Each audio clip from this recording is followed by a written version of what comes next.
Hello YouTube, Poopslag here, and this is TurboFat, an open source puzzle game I'm developing using the Godot engine. And this month, in addition to creating a community Discord, I've been adding a new level select screen and progression system where it shows you a list of the levels that you can play. And then as you beat levels, it'll unlock more levels, and it'll also show you your high scores on these levels so you can keep track of your progress and try to improve. I've also added some new overworld buttons and other little improvements, and some new creature parts and stuff. So let me show you what I've been doing. So I opened up a TurboFat Discord. There's a link in the description below. It already has about 50 users. And in addition to just being a place where you can talk about strategy or give feedback or talk to people about the game in general, I also run weekly creature part polls where I'll ask people, would you rather me add like a big beaver tail or stylish sunglasses or devil horns, and people can give feedback, and then those are the parts that I add into the creature editor, so people give feedback in that way. Also though, more directly is people can create their own monsters and then send them to me, and I add those monsters into the game. So about 20% of the monsters in the game right now are not randomly generated. They're actually things that people in the community came up with and posted to the Discord. So I think that'll be kind of cool having those in the game. So I've already incorporated some of the community feedback I got over the Discord, including the ability to pause the game as you're playing. I was going to add that eventually, but I went ahead and added it now. So now you can pause. But also people pointed out it was sort of strange that this creature editor defaulted to this mutate screen, where people didn't really know what this was, but they understood the tweak screens. Now they're both still there, but the tweak screen is the one you see first, the easier one to understand. And then the slider for how different the creatures are when you hit the reroll button, now that slider is by the button, which is where it should have been. And this is the sort of stuff I would have figured out eventually, but it's nice getting the community in early so they can give us feedback right now, and I can design the game right from the start instead of fixing it later. So most of the monsters you see in the game are just generated once and then thrown away and you never see them again. But some, like Logana here, are community generated, and she'll show up again. You know, you'll see her once and then later on you'll see her again. And the game will actually remember her weight. So if you feed her a lot or let her stay skinny, then next time she'll either be heavier or skinnier. And more so, that even persists to the overworld. So there are some monsters on the overworld who I've had success with and played well. So they're big and heavy. And if I play again and again with them and I don't do as well, they'll lose weight over time. So it's not permanent, but it's just a little extra thing to persist and make the world your own, I suppose. So I've added a bunch of new creature parts, including a few different mouths, like this beak mouth or this shark mouth. I've also added a few new ears and horns, like if you want to have cat ears, these big dragon horns or little devil horns. And then I also added some accessories like sunglasses and headphones. But I realized some of these didn't quite work together. Like the headphones with the pancake ears, they just sort of overlapped in a strange way. But I realized I could reconcile that by removing the headphone band.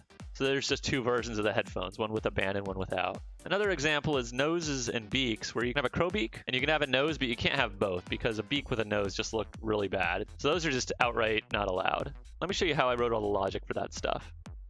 So the logic for favoring and avoiding certain body part combinations just started out as one or two if statements, saying, you know, if a monster has insect features, don't give them hair as often. But I realized those if statements, that was going to become a big rat's nest of logic, which I wouldn't be able to decipher once there were 100 creature parts in the game. So I went with something a little more scalable, which is to have this dictionary of combo adjustments, where it'll say mouth 1 and nose 1 have an adjustment of -2. And you can have as many of these as you want. And because they're stored in a dictionary, it has near constant time lookup. So when we're deciding which random nose to give a monster, we'll add up all the combo scores for all their other features with that nose.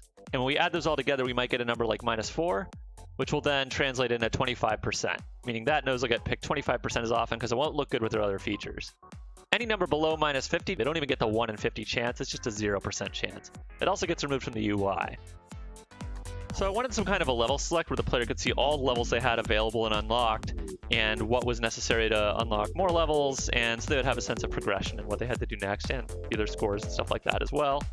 So this is what I came up with as a rough cut of just having a bunch of buttons. Some of these have keys on them, which shows this will unlock something, and then some have locks, which say you need to clear 7 more levels to unlock this. And then after you clear enough of these, it'll open up a second world or something with like a different environment and stuff. So that was my idea.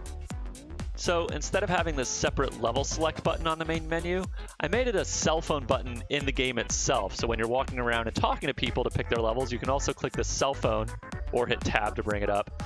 And then it'll list all the levels for anybody anywhere in the world. It lists which ones unlock other levels, which ones are still locked, and it also shows you your scores on the levels you've already cleared. So all this is in one place and it's in that little cell phone. And I think that fits pretty well thematically. I'm proud of that.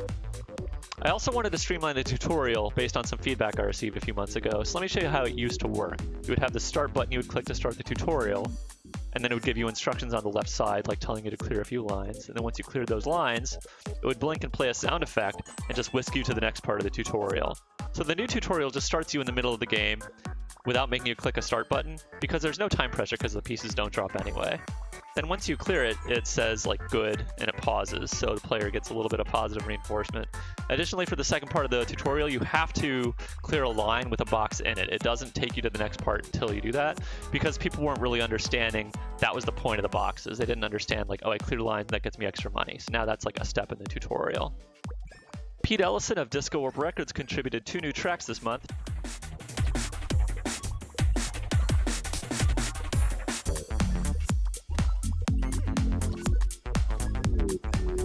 We're trying to put in some slightly mellower music for the puzzle parts. Gotta have some variety, you know? So that's where we ended up this month. We got the level select and the progression system in place.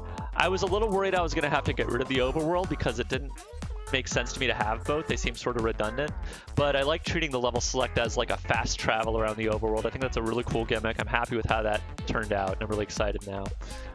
The levels are, though, sort of still just placeholders, so I want to take care of that next month. I want to have some cooler levels which people are more excited to unlock with cooler gimmicks and, you know, just more to see. So I hope to see you guys next month with some cooler levels. Take it easy.